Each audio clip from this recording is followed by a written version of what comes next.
I have always been uneasy driving alone at night. It was worse the first few times, when I had just gotten my license, but the nagging fear has never gone away to this day. It's disorienting to look into the mirrors and see nothing, and I mean nothing but the consuming blackness of the night. It makes me hesitant to check the mirrors should I see the dark void, or worse, someone sitting in the back seat staring at me. In the summer of 2013, I found myself driving home alone on Highway 902 from a party. It was almost midnight, and needless to say, it was pitch black. As was usual at night, I was on edge. I had the radio off, and could hear nothing but the muffled roar of tires on pavement and the dull hum of the engine. I stole a glance into the middle rear view mirror and saw nothing but darkness through the black window.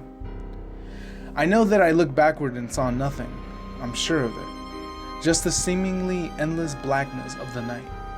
I remember it so clearly because not 10 seconds later, a car passed me to the left, headlights on.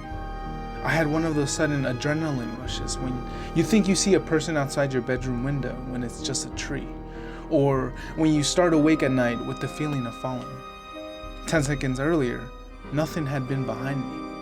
Suddenly, a car. I drove all the way home shivering and knowing something was off. The next morning, I found 2 sets of scratches near the back of my van. One was on the left rear, one was on the right. The car was pretty old. They could have been there for months, but that was the first time that I distinctly remembered seeing them. In hindsight, there are 2 possibilities for what happened that night. Possibility 1. By some glitch in reality, or something paranormal, this other car had somehow appeared behind me within 10 seconds of me checking my mirror. Like some weird ghost crap or something. However, the second option is what makes my blood run cold whenever I consider it. It didn't occur to me until months after the fact, but it makes me dread driving alone at night even more. Possibility 2? The car was normal. It had approached me from the rear and passed me to the left. However, something large and wide and as black as night had been clinging to the rear of my car, obscuring my view through the window and leaving deep scratches on the sides. And I had inadvertently driven it home with me.